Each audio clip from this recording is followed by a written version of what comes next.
Welcome to Sky Notes. This week, we'll talk about the transits and hotspots in 2026. From eclipses to retrogrades, we'll cover the moments of intensity coming this year. This is a new astrological era, so let's talk about it. Hello, everybody. It's Friday, and it's time. Sorry, we missed you last week. Yeah. Hi, Lillian. Welcome to Sky Notes. Well, we've gotten a little sneak peek at what 2026 is looking like. It came in hard and fast, and we're going to, in this conversation, talk more about some of the hotspots this year, to think about between the planets changing signs to the nodes will change signs. We've got some pretty important retrogrades. We have some pretty wild eclipses. So we're going to give you some dates and some themes, but we're not going to go in too deep because monthly we're going to give you a more in-depth look of what's coming in the month ahead and give you a bigger heads up, I guess, of what the astrology is going to look like. Mm-hmm. So Lillian, what do you think? What do you think of 2026 so far? Well, I wanted to mention also that folks may have noticed that we switched the time that we show up. And there's enough fire in our charts that we're telling you about this after the fact. It's nothing personal. We forgot to tell you in advance. So next time we'll do that. But we thought, hey, 1 o'clock Pacific time, for example, may be easier. Yeah. Yep. And we're not going to be consistent as the mutable humans that we are with a combined very Aries chart. That's right. We're just going to do what needs to get done. So next week, we're going to be at our regular time or our old time. And we'll talk more about that at the end. But yeah, we switched times. Much more awake this time of day, I got to say. And I'm not running around like a chicken with my head cut off because it's not morning. So I kind of like that now and then. Yeah. So let's talk about the ingresses. So we've already got Pluto's finally solidly in Aquarius. And we are seeing evidence of that with the amount of protesting people are doing, the amount of collective energy that we're seeing out there all around the world.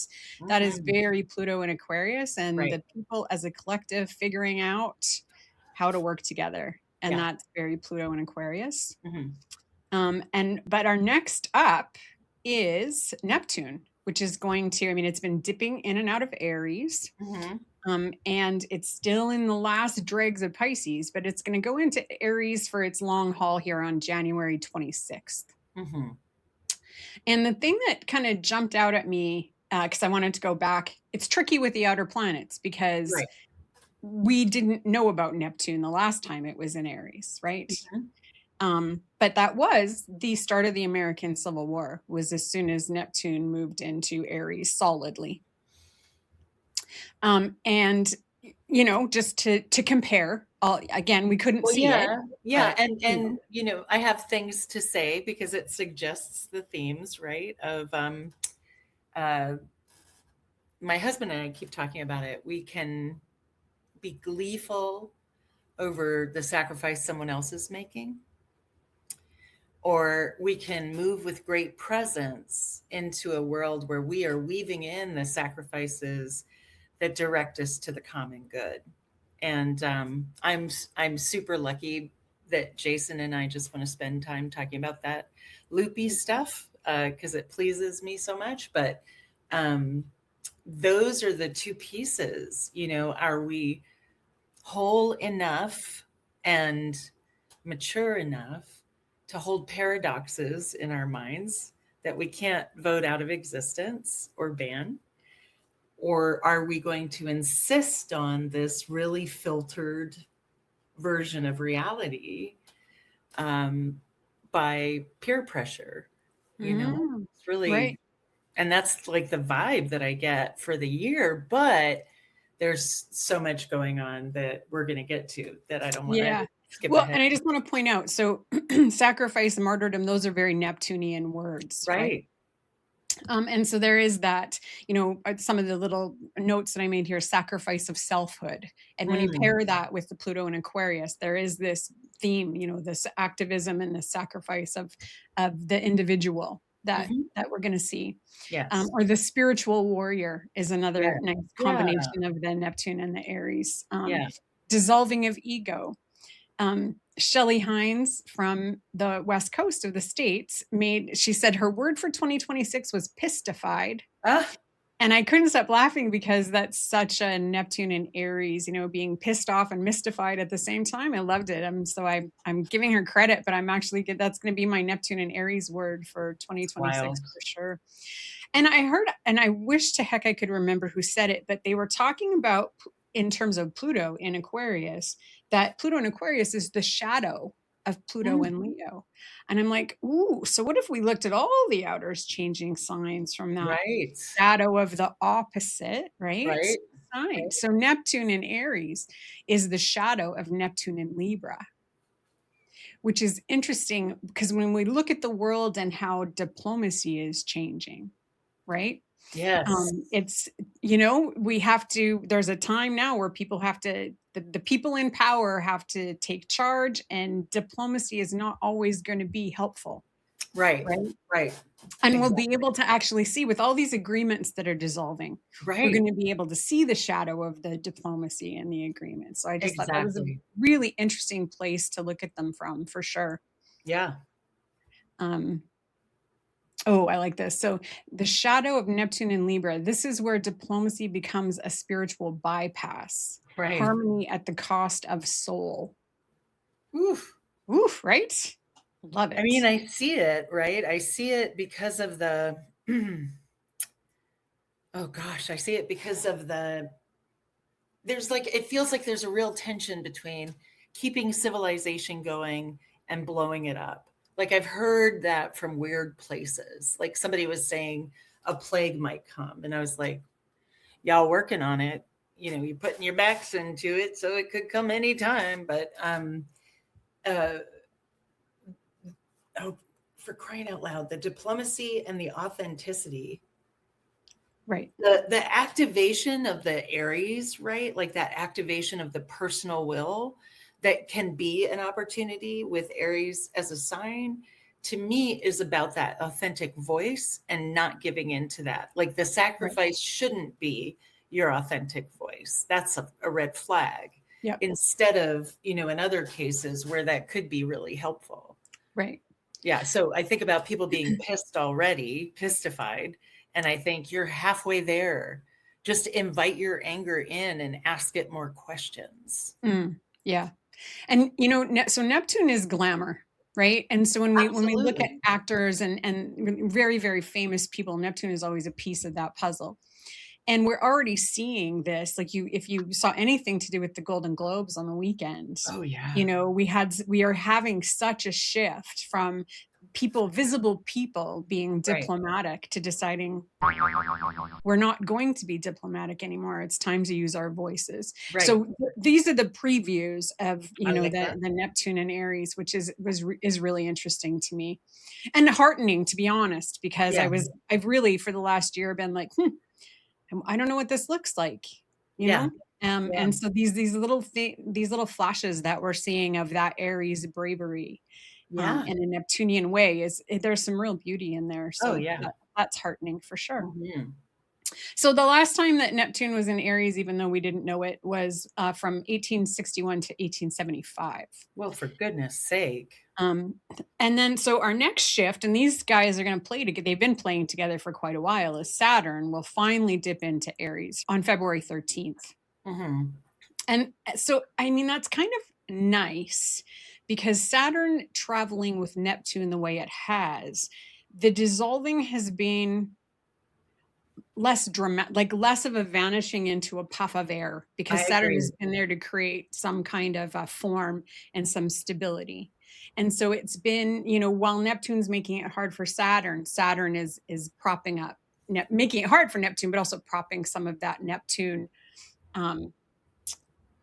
fogginess, giving it some form. So it, to me, in some ways, it's eased the transition from Neptune. What do you think?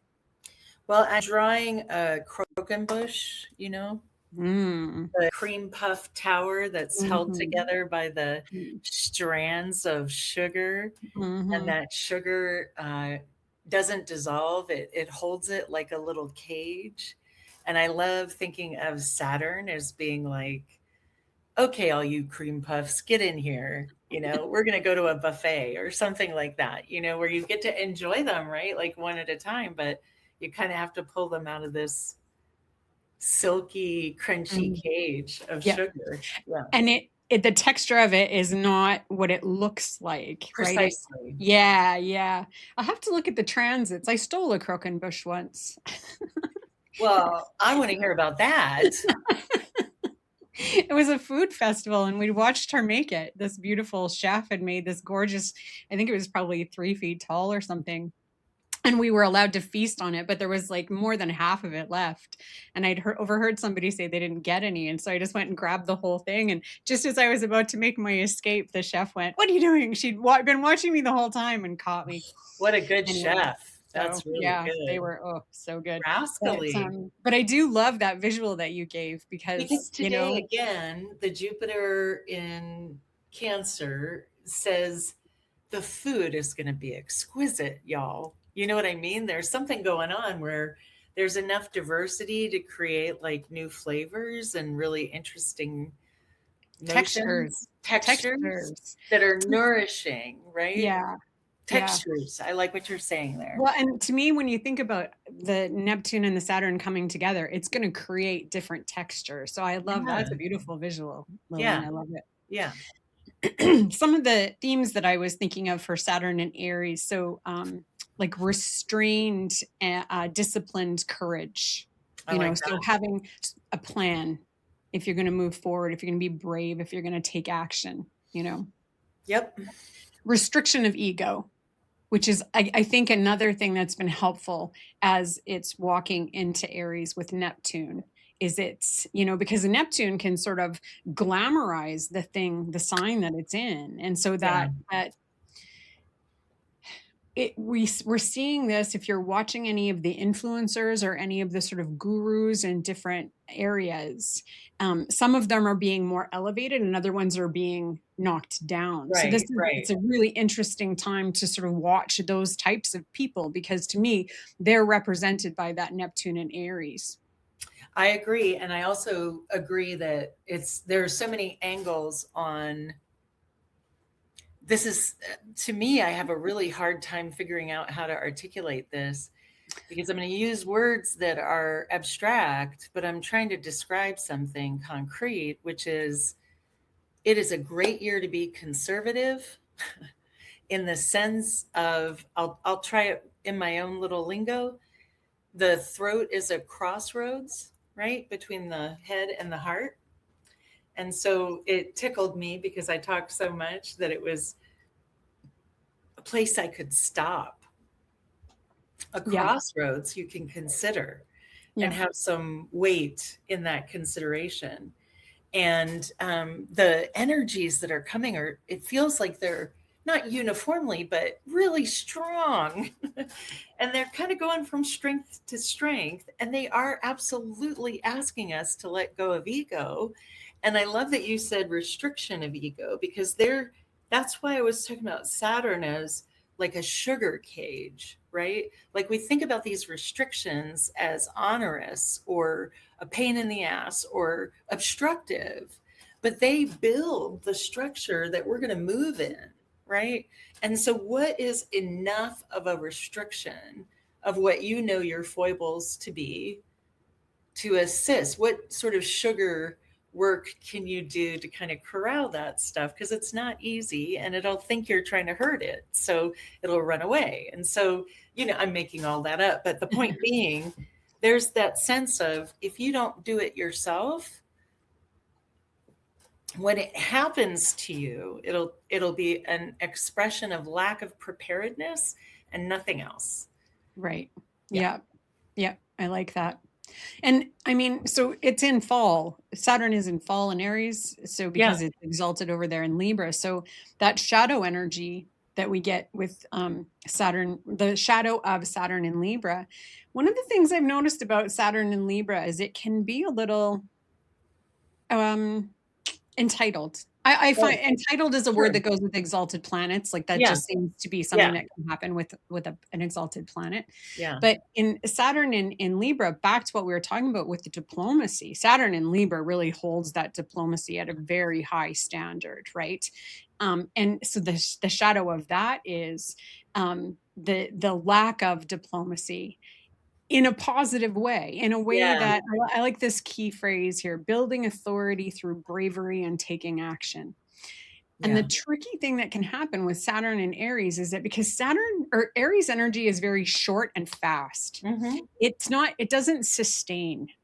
And so, and because Saturn can create restriction and fear, people can stop before they get started. Sure. Right. And so that is something that I feel like Neptune's going to help with at the beginning. Right. Yeah. But it's just something for people to keep in mind, you know, that you're going to really have to dig deep to get that sustainability and that energy to keep going with Saturn and Aries. But physically deep, right? Not emotionally deep. Like I think of these last days as like the dregs. I think we were talking about it in one of our meetings where my car repair guy said, "Do you ever drink the last cup of coffee?" And I was laughing because I do. And it's got sludge in it and it's, you know, not pleasant. And I pretend it's Turkish coffee or whatever, and I drink it. And he said, "Well, that's what you do when you let your car run out of gas. So knock that off and keep it at half a tank." And I was so charmed by his, you know, brusque, like, take care of your car, you know, instead of something inaccessible that I couldn't understand. That's what I started doing. But that's the sense I get of that Saturn and Neptune traveling together is like, we are at the bottom of the bottom of the bottom. You may never have the feelings you're having again that you're having right now. And the associations. Right. And what beliefs they kick up. Right. And what old things that maybe you haven't digested and gotten rid of that aren't for you in the first place, or so on and so on and so on.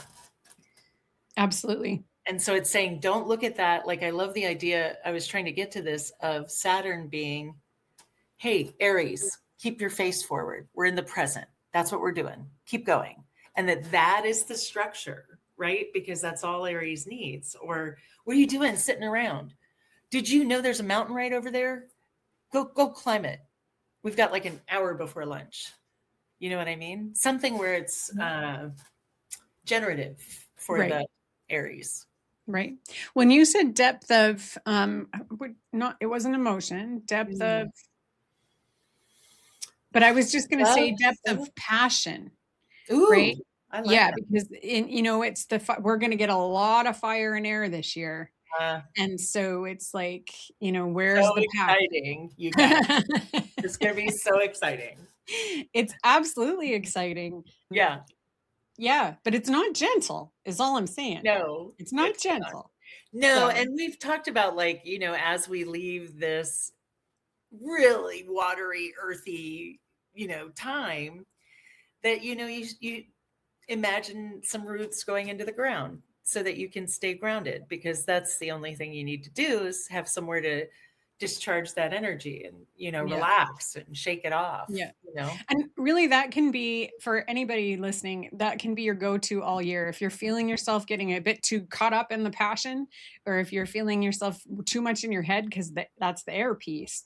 Just imagine roots, take some deep breaths, get yourself grounded, and then decide how you want to move forward. And it'll last longer. Whatever, whatever energy you dredge up will last longer, and it'll come from a much more centered place. Yes. Which is helpful for everybody involved. Yeah, right? Absolutely. Excellent. Yeah. So our next shift is Uranus and Gemini, which it'll finally get in there on April 25th of this year. And interesting, the last time it was there was 1859 to 1865. It was part of that whole Civil War piece. Yeah.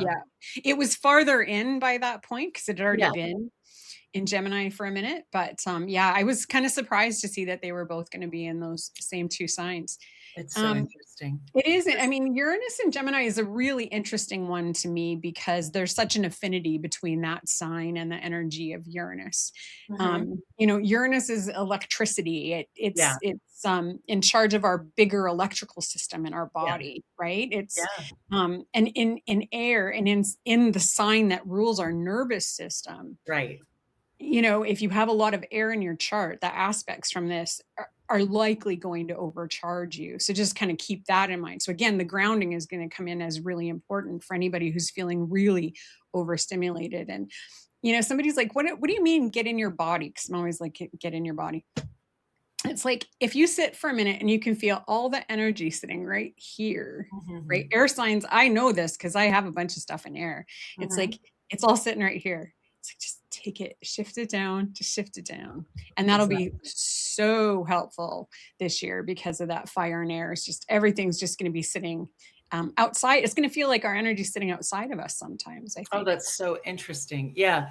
Yeah, and if you have a tendency, I would say, to absorb energy, then it gets really tricky. So I do not remember where I saw this, but it was a great descriptor, I thought, of separation of folks, where when you see energy coming towards you, you let it get kind of like in my imagination, it was like the zoo, where the tapir is, you kind of walk through a little cave looking thing and there are 4 or 5 different windows, but you're not on top of each other. And that you leave without that connection kind of being um, light as it can be. And that has felt like an thing that I'm putting effort into now. That as we Mhm. get to this place, it'll be a way of aligning with these energies. Right. Yeah. Well, and I think this is interesting when we're thinking about the sign that Saturn was in before is preparing us for the next one. Yeah. And to me, just as somebody who has Pisces on the ascendant, so that having to create boundaries is really important for Yeah. me specifically, right? Yeah. The Saturn process through Pisces, it was very much learning how to protect the energy and the energetic boundaries was huge. And so anybody who's done that work will have that tool in their toolbox as we move more into Yeah. this transition because the energy is going to be big. Yeah. And anybody who hasn't will know pretty fast, Yeah. that okay, we gotta reinforce those boundaries Yeah. and reinforce the energetic edges, Yeah. and don't be afraid if you're feeling really overwhelmed, go take a shower, wash it off, and start over Mhm. again. Exactly. That can be really helpful. Yeah, Yeah. absolutely. So what are some of the themes that you came up with for Uranus and Gemini? Well, I've been talking about having attended some of Carolyn Casey's calls, the Trickster Councils. She's talked about the degree that it comes in at. It has a relationship to the Arthurian legends, and that included in the Arthurian legends is a notion that Arthur and Merlin just disappeared. They didn't die, and they went away to be available for when we call them. And to have that notion of calling in help is something we can leverage as Uranus makes its way to Gemini. So even going direct, which it does on the 3rd, which happens after one of the sacred Sabbats, the Imbolc, Beltane. Um, it's an opportunity. And how did she say it? It was so beautiful. She said, the notion to carry is, I am available to be danced into alignment with the universe, or what the universe needs to get us to our next step. And I felt like that's such a lovely lightness, right? Like, just like we were talking about with Saturn, it's good for you to restrict your ego, because if Saturn restricts your ego, it may hurt your feelings a lot more. So with Uranus, right, here comes this wild energy full of information. Like, did you ever watch that movie Hot Tub Time Machine? Of course I did. Well, It's ridiculous. did you watch Hot Tub Time Machine 2? Is the real Yes. question. So in Hot Tub Time Machine 2, they're all rich, right? Because they went back and got stuff and da da da da da. So that's not necessarily the angle we want to explore, even though Capricorn's so present in the charts of this, at least the earlier part of this year. But the notion of going back to get something really valuable and making sure to ask for it and putting a little ritual around it, right? So in persons, in a person's chart, it would be, who's your committee? Who's your spiritual tag team? Who shows up? Who has come up recently? And so if you have that sensibility, if you don't bother with it. It's okay. It's just saying, if you admire someone for their smarts, go ahead and, put a little love on that this year, because you want to invite that. You don't want to be like, Uranus is coming. Oh shit. You know what I mean? And then I love the idea of it in Gemini as that being, I don't know, double, right? Like the second round, right? Because I keep thinking, and it's because I'm the leftiest lefterson on the leftiest day of the leftiest year, that we need to do reconstruction over again, that clearly we did a terrible job of that. And so we can, clean this up with just a tremendous amount of energy from a lot of people of goodwill. And so for the Civil War to come up, I'm not surprised at all. Right. Well, and so, I mean, Gemini is in charge of information, right? Right. And Uranus always comes at things in these big bursts, so expect that, where we get these floods of information. I would imagine that we'll get disruptions in our communication, right? Verizon, right? Yeah, absolutely. So the day we're recording this is 3 or 4 days after the whole Eastern Seaboard went down for a day. Of phone connectivity. Crazy. And we saw in over the weekend in Iran, where that was, everything got shut down, included, they tried to get them off the internet and everything. So I wrote an article about the difference between the astrology of the Civil War and now. This was quite a while ago, as Neptune was first going into Aries. You were a whole different person back I was a whole different person then. And this whole idea that with Pluto in Taurus, it was very much about, it was on the ground, right? Yeah. It was very much about land and who had what and who got to own what, right? Yeah. Now it's Aquarius, it's up, it's right, it's the sound, it's the waves, right? Who gets to own that? Who gets to own the transmission of that, right?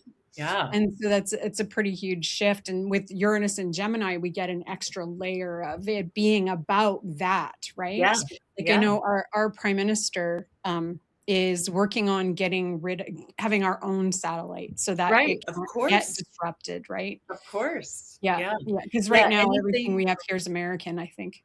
Anything we did on existing relationships has to be reassessed. There's absolutely anything that was agreed on as form has been just poof, blown away.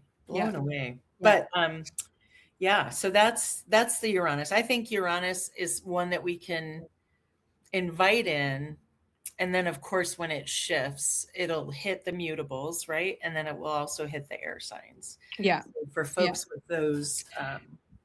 And I just want to speak to this. I'm glad you said that piece, because even if you do have the air or the fire, and you're going to get some really nice aspects from these outer planets, as I like that you said invited, because I've heard that from more traditional astrologers, that be careful how you work with the outer planets, because it is an invitation and the energy is so huge, right? And so even in a trine or a sextile, an easy aspect, that is a huge energy to take on. And so just to kind of keep that in mind, as whether you're having a difficult aspect or an easy one, it doesn't matter. This energy is way bigger than we are as individuals. And so it's going to feel like a lot, right? Yeah. So be generous and letting go of it as well. Sorry to burst in. And don't feel obligated to touch into it either. Just because it's there doesn't mean you have to be involved. Exactly. Right? Exactly. I like the notion of the disruption of information with Uranus and Gemini. right? That'll be something. I mean, we're already seeing that, but that will become louder, right? Yeah. And it being an issue will become louder, I think. And then if we look at it from the shadow of Uranus and Sagittarius, Hmm. now we have this disruptive beliefs Right. versus disruptive information. And now we're Is having a that challenge to the something? beliefs, Yeah. right? And the Yeah. shadow of what happens when certain beliefs take over. It's so interesting because, and I actually thought you were talking about the ability. You're absolutely right about the beliefs, but the ability to see, that third reality, whatever it is we're all pointing to with our filters, right? Yeah. So next up, the on the list is Jupiter is going to shift into Leo on July 1st, which is Canada Day.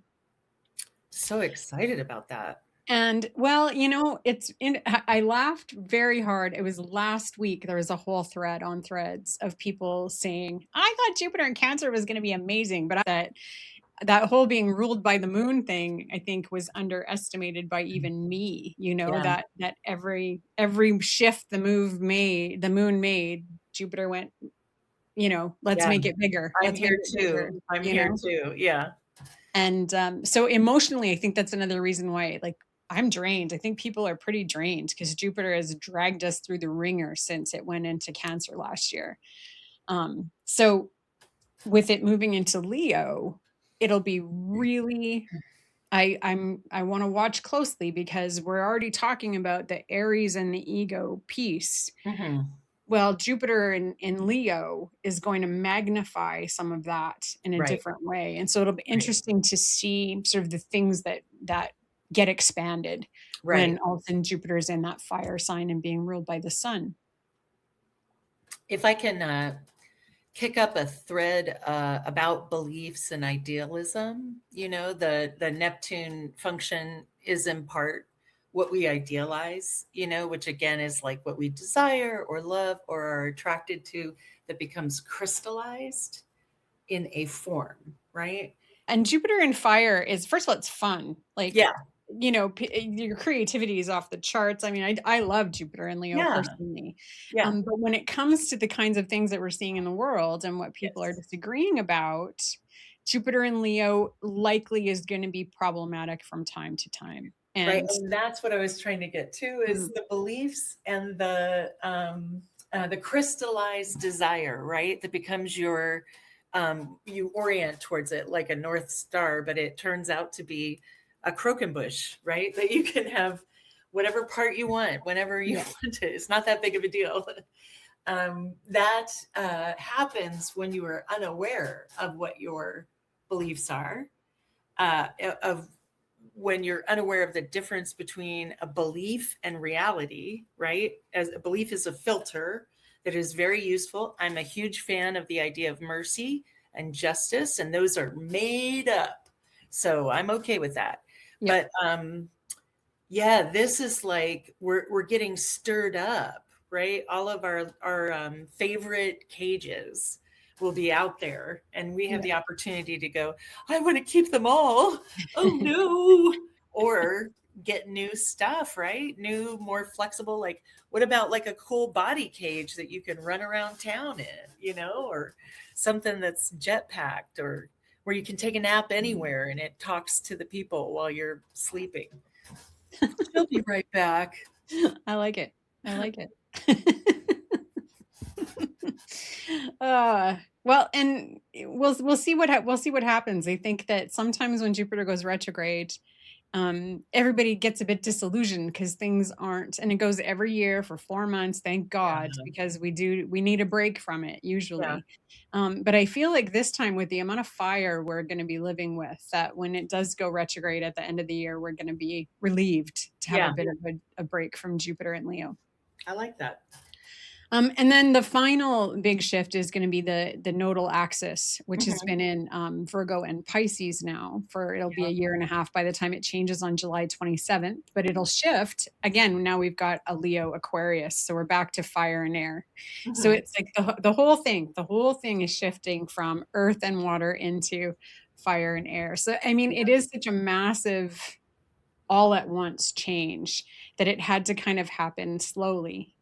right? But at the same time, I think that we're feeling that rush, like just as hard and fast as this year has come at us, is just preparing Yeah. for what these changes are going to bring. Yeah, yeah. And again, I would say orienting to the present is one of the keys, or finding a sweet spot, which is another word that's been coming up.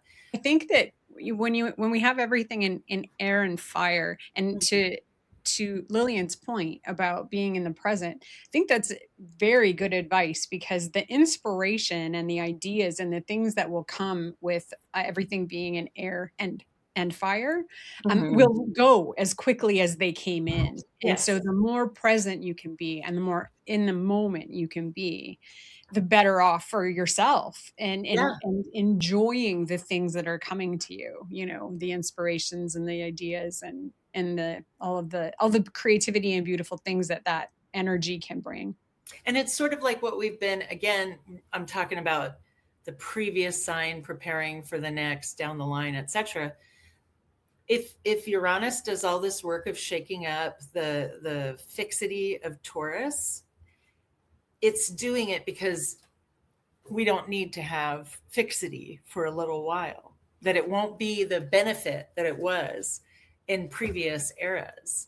And so it's sort of freeing yourself from that for a moment allows you to observe what your new boundaries need to be. There can be a million that are like, oh, I never used to be able to do that, but now I can do all this cool stuff. And then there are a few that are like, that needs to go, and that's hard. And you can be a faithful witness to that and not make a huge hairy deal out of it. And I just had a brain fart as you were talking. Oh, Jupiter in Leo is going to sit across from the Pluto in Aquarius when it first goes in there. And so we're going to see the expansion of what that shadow looks like when wow. Jupiter goes into Yeah. Leo, right? I was just, Yeah. yeah, that just sort of hit me, that we're going to have a front row seat to the Yeah. things that the rest of Pluto in Aquarius is going Wow. to be about. But now we're going to talk about retrogrades. Hmm. Yeah. Well, and in our meeting for this show, I looked at everything before we talked, and I was like, oh no, Mercury's going to go through the mutable signs Right. when it's retrograde. And so the first one is going to be on February 25th to March 20th, and it's in Pisces the whole time.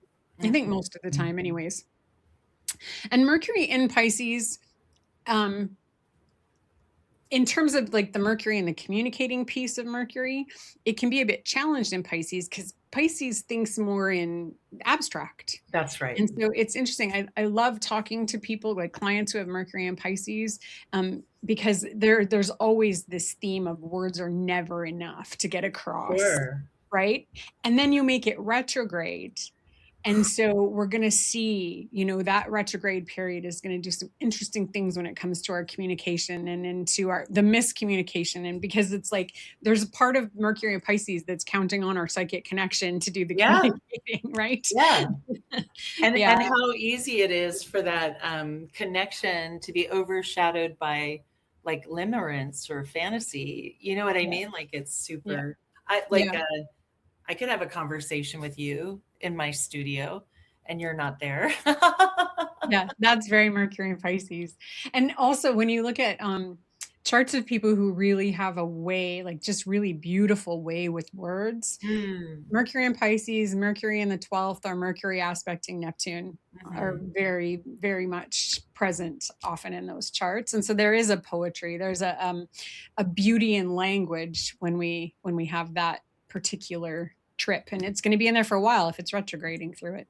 It's so interesting because again, I'm getting like layers of images. Let's see if I can communicate it. The first one is that letting go of your ego, and the second one is this kind of beautiful access to beautiful things, and how maybe sometimes it requires that letting go of ego, and then this need for flexibility because all of this information is coming in, and each of us has a different way of dealing with that, right? um yeah, it just sounds like we're kind of gonna have to kind of hold on, right? Like Yeah. that part of the roller coaster that's like tick tick tick tick ka-tunk. We're Yeah. at Ka-dunk. Yeah. Well, and one of the things that I'd recommend is that during that time, that February 25th to March 20th, pay attention to the messages that you're getting Yeah. because we are more connected psychically. And we are, so if you're hearing call so and so, that means something, If you get Mhm. any interesting messages in your sleep, write them down because it's like there's this Yeah. excellent psychic connection when Mercury goes through Pisces like Yeah. that. And when it gets internalized through the retrograde, pretty powerful. And for those of you who have it natally, I've heard this several times from people when the planet's retrograde natally, they're much more productive during the retrograde Mm. phases. I've So heard that too. Yeah. enjoy, Yeah. for sure. Especially if there's something creative you need to get done, because that Yeah. Mercury in Pisces can really help with that for sure. Mhm.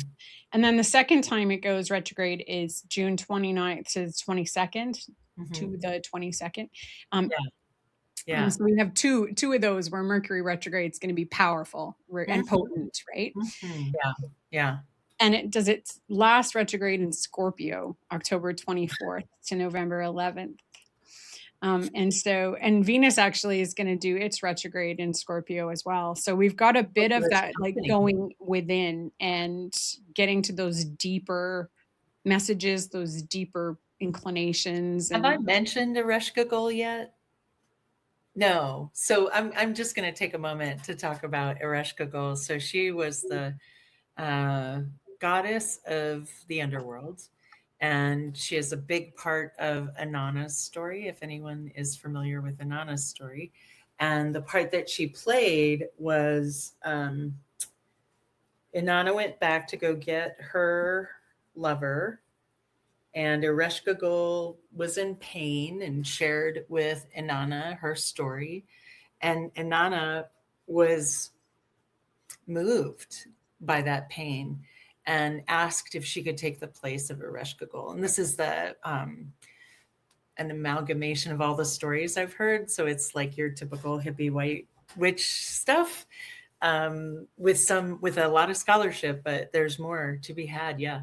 So she hangs up as a dead being for 3 days and rots. And after that time, Ereshkigal gives her what she needs. But the beginning of that story, if you've heard about is it the seven veils of Inanna or the seven doors of gates of Inanna? She can't be a queen in where there's already a queen in Hades. And so she has to take off her crown at the beginning and let that go. And the further along she goes, she's not a lover anymore, and she's not a daughter, and she's not a sister, she's not human. And she comes to Ereshkigal with this humbleness. And so there's this sense of like initiation and what do we need to lay down for each other that isn't a gleeful sacrifice that is us being naive, but is entirely how we need to work together for the common good, and entirely how we need to be vulnerable with each other to be mature people. So I wanted to bring that up because when you said they both go down, that's like the writer, signature. Often I hear that mm, Venus with Mercury is beautiful writing. And mm, so if they're traveling together, when I was thinking about belief, one of the cool things is poetry is like the antithesis of belief, right? It's how I felt about this thing. And I do get the vibe that we need our poets right now, right? We need the language of people who can see where we're going. right, right. Yeah. Well, and I always, when I think about Scorpio energy, there's a purification there, that Mm. purification of going through mud, right? Yeah. Like how a mud mask is purifying. Yeah. There's very Scorpio energy in Yeah. that for me. And let's just talk about the timing. So Venus goes retrograde. I mean, it only does it every 18 months, and Right. so we don't get it like we do all the other retrogrades. Hmm. And it's from October 3rd to November 13th. Hmm. And so it's actually Mercury goes after Venus on Hmm. October 24th. And so Venus, our desires and our what we really want and what we're trying to bring into our lives needs to go down and be purified. And we need to really dig deep and figure it out. Like, what do you really, really want? Yeah. And then Mercury is going to go down there and reevaluate the language. How are you going to tell people about that? How are you going to talk about it? How are you going to frame that in your mind? Because it's a big shift. And it's kind of the timing of it, as always with astrology, is perfect. But, the timing that we're going to have all this fire and air and this, the Jupiter and Leo, and there's going to be some bluster in all of that fire and air, right? Yeah. Just if you think about fire and a lot of air blowing into it, it literally creates a bluster. Absolutely. And so that's one of the energies that's going to come and go. But that Scorpio is just going to go, I'm here to clear the bullshit. I'm just here to clear out all the crap that's come up until this point in October. Yeah.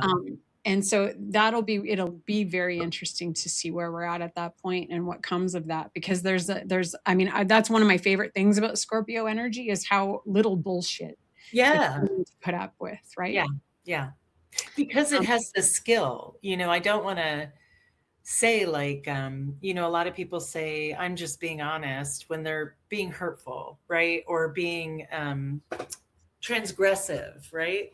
This is being honest like a surgeon. And so there's a little bit of like weight to it that you want to let yourself be serious about what it is that you want. Right. And let yourself hear what it is that you want. Right. And I mean, that'll be a time of self-reflection for a lot of people. What have you put out up until this point? Yeah. And is there anything you'd like to reconsider and revisit and get self-honest about? Right. Right. Yeah. So it'll be for folks who are into intimacy. If you're not into intimacy, it may feel really insulting that the universe knows so much about you and is messing with your head. And you may need to be away from people is kind of the thing. Yeah. It doesn't matter if your response, like, especially as we cruise towards February, right? I don't want to do any like Valentine's things when we are so infinite and rich, including and beyond partnerships, that it's like ludicrous to sort of tag people. So I'm hoping we do a really open, I don't know, poly fun Valentine's time.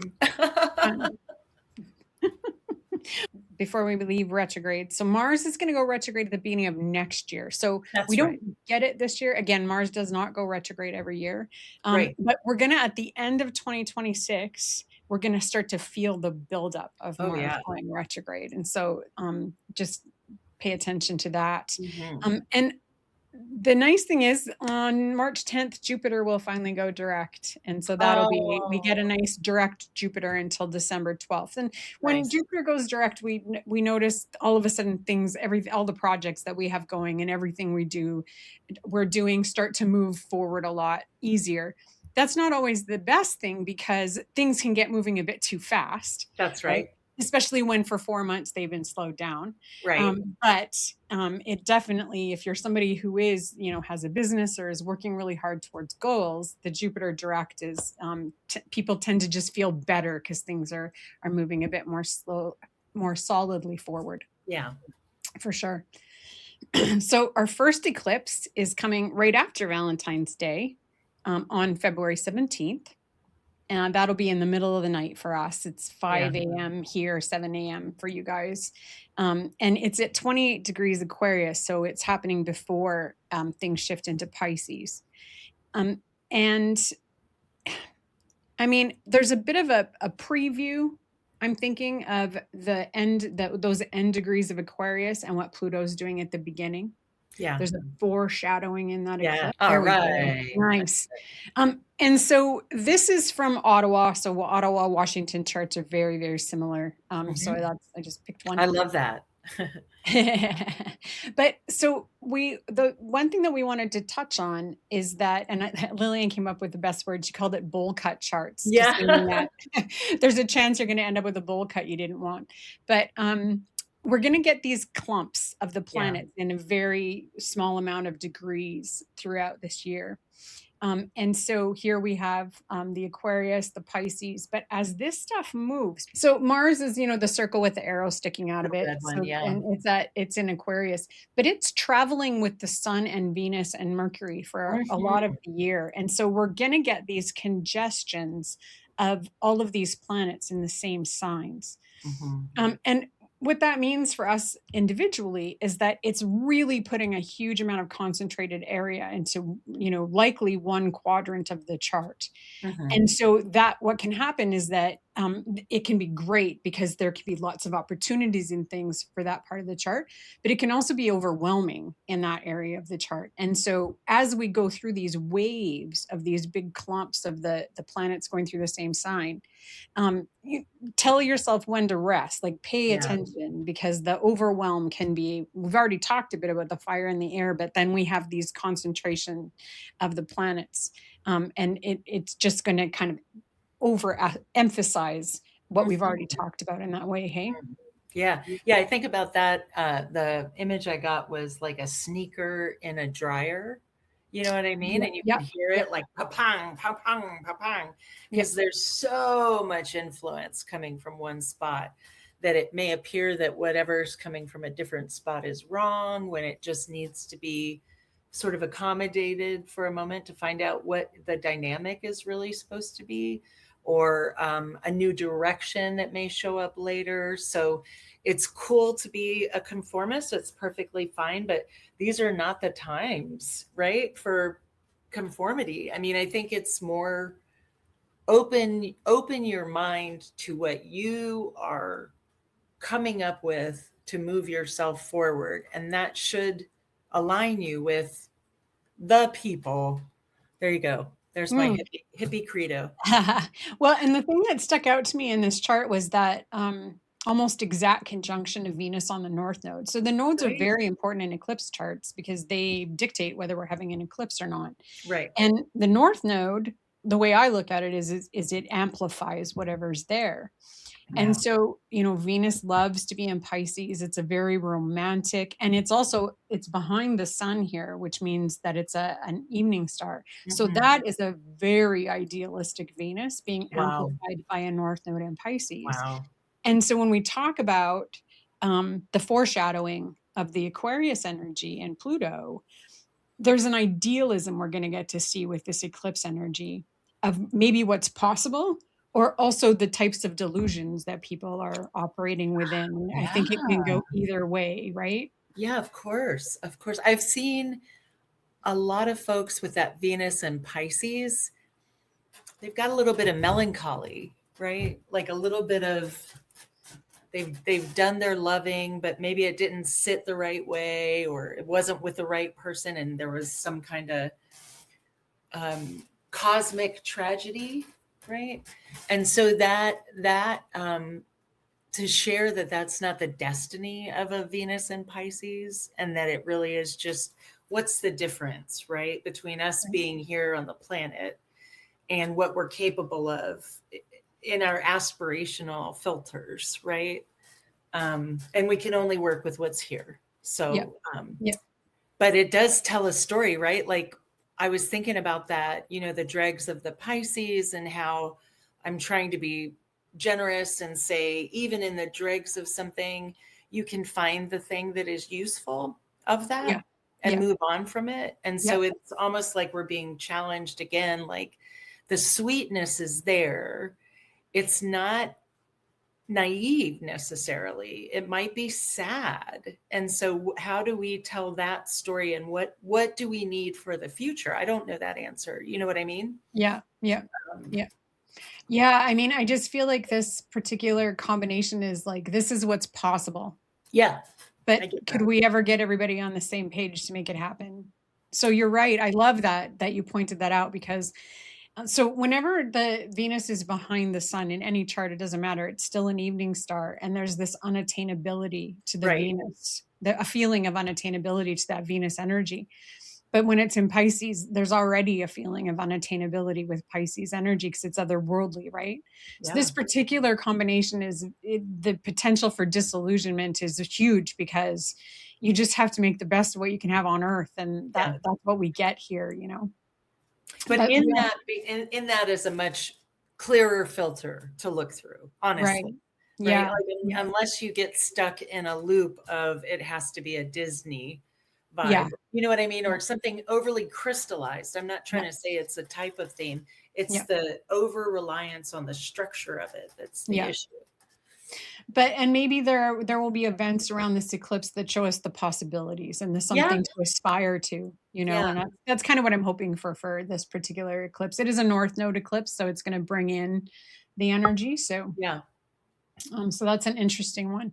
Then the next eclipse is happening. The next one's on March 3rd, and it's a total lunar eclipse Hmm. at 12 degrees of Virgo, and it's actually right on the south node. Mm-mm.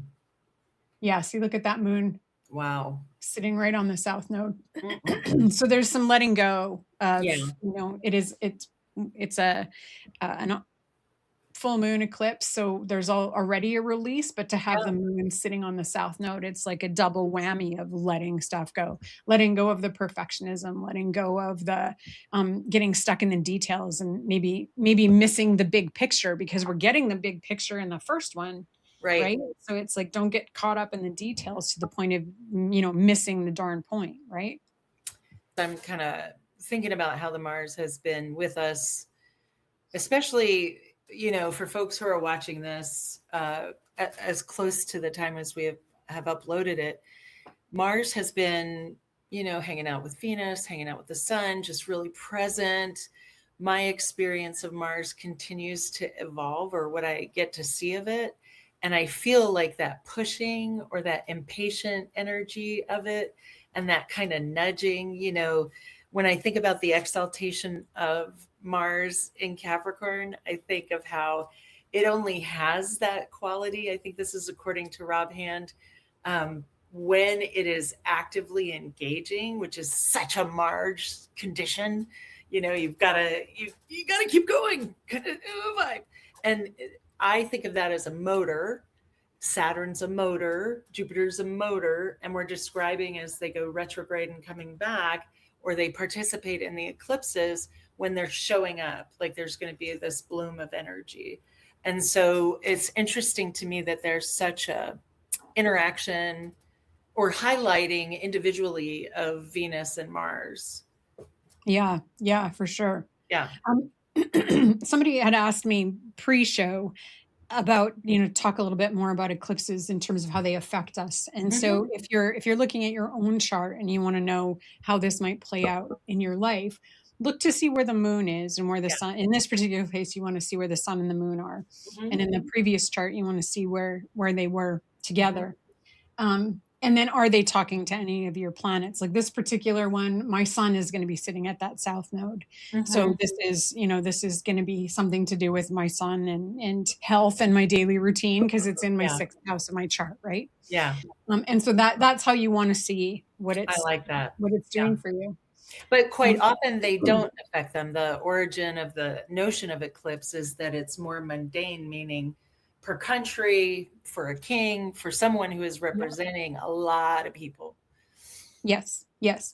And from a traditional point of view, and I think I've said this before, you know, the North Node is what's like a huge amount of bringing in energy, and Yes. the South Node, like to the point that where you can't handle it. So Right. that's, I think, why the warning about working with eclipses comes Yeah. from, right? It's like Yeah. this is energy that you're not really designed to Yeah. handle. So Yeah. be careful what you wish for, sort of thing, right? Yeah. And with the South Node, it's an outgoing of a massive amount of energy, you know. So yeah. Did that make sense? I think that's it. I think that's good for eclipses. And And that then, well, and then we have a couple more, but that's after oh, they that's right. Sorry. change time. So I'll just give Yeah. dates. We won't look at Yeah. those charts because we'll Okay. visit them later. Yeah. But the total solar eclipse, August 12th, is That's happening right. 20 degrees of Leo. Other thing that's interesting, the chart we just looked at, Mars is at 0 Pisces. And in that solar eclipse, it's at 0 Cancer. So Hey. twice, 2 eclipses, it's at 0 of a water sign, not Wow. Mars. So that's Yeah. an interesting continuation of energy that we should pay attention to. And then the partner to that is a partial lunar eclipse on August 27th at 4 degrees of Pisces. And that one is interesting because Uranus is exactly square at 4 degrees Gemini. So out of the 4 eclipses, not to mention that, that's happening right on my sun and just before my birthday.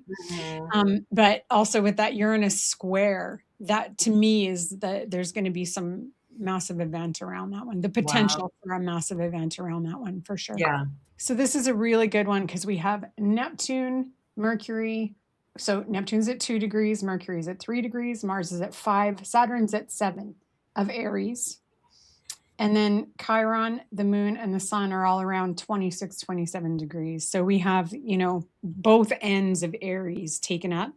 And literally everything's just sitting right there clumped in this chart. Yeah. So wherever you have Aries in your chart is going to be extreme. This is April 17th new moon. Very active, very, very active part of your chart. So just be aware of that.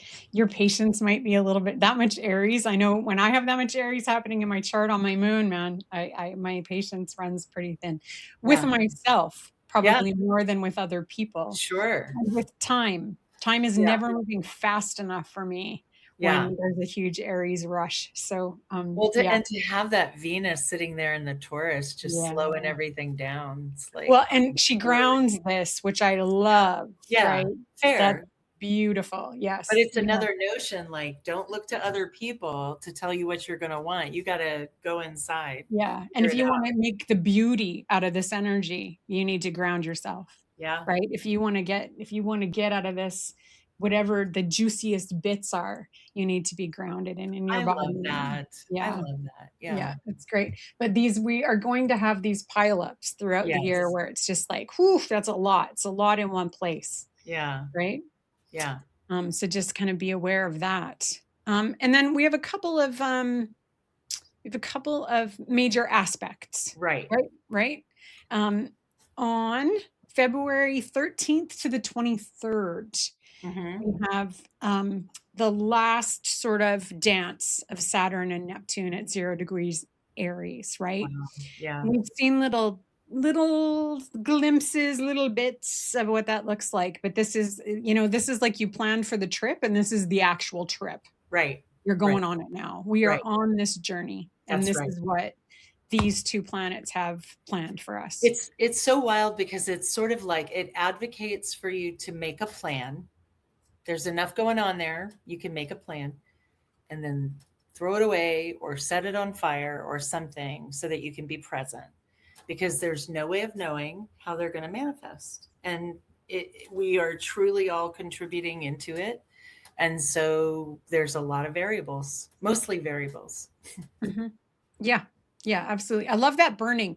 When there's this much fire, if anybody does any kind of like clearing work or any kind of emotional, like write it down kind of stuff, this is the time to be writing down the things you don't want to deal with anymore and setting them on fire. Like all of this astrology is very lined up with that. And if you're watching particularly close to when we've uploaded it, you may be in the balsamic phase before our next new moon. And I was dressing in honor of the balsamic phase. Yeah, Mars is very loud, and I can't recall Mercury. It's conjunct Mercury. So we're going to hear about it. If you don't want to say something, just try to, because Mars is going to be there. I want to say again, I'm not educated in Chinese astrology, and I can't wait to find someone who wants to talk about it on our show. But they were saying arguments in this year, which the Chinese New Year begins later, could lead to litigation. And that's another like vibe of the Mars Saturn, both being so active in our charts. And so the question is, can you sit and wait for what you're wanting to say to ripen? And, I myself never do that. I had a old boyfriend who used to say, if I wanted to grow carrots, he would have to grow a whole extra row of carrots because I would pluck them out one at a time. Like, how far did they get? And then let's get that carrot unplant them to see how they're doing. Which kills them, right? Because they're only a taproot. That you can't do that. So I myself have foibles in that direction, not letting things ripen. And so for me, it's pretty apt. And I don't want to make the mistake of like conflating that. But there is a sense, right, of like, can you wait for the answer? Can you let things shift? Can you watch it morph? Can you glimpse at reality and your filter so that you're triangulating? Yeah. Yeah. Yeah. Yeah. With the amount of Aries energy that we're having this year, patience is going to be, we're all going to be working on that. In Absolutely. short supply. Yeah. Yeah, for sure. And then the last aspect worth mentioning is we've got Uranus is conjunct Mars, and that's perfecting on the 4th of July. Yeah. And so Uranus and Mars, that's a conflict combination, but it's also a very short tempered. Like when Uranus like pops off, right? Yeah. And Mars is there, and it's in Gemini, so it's gonna be words, right? Yeah. Yeah. We're gonna hear about it Again. Yeah. Well, If you don't, if right after, you don't want out there, really think about it. Really let this hold you back for just this year, and then every other year you can do what you want. But yeah, that sense of the Jupiter going into Leo, right? For folks who are fixed sign or fire sign, here's somebody who's going to tell you what you're doing's right, and maybe they're not accurate. Maybe they're not a faithful witness. And then what is you're doing is right is yeah. It's definitely not the time to be in an echo chamber for anybody.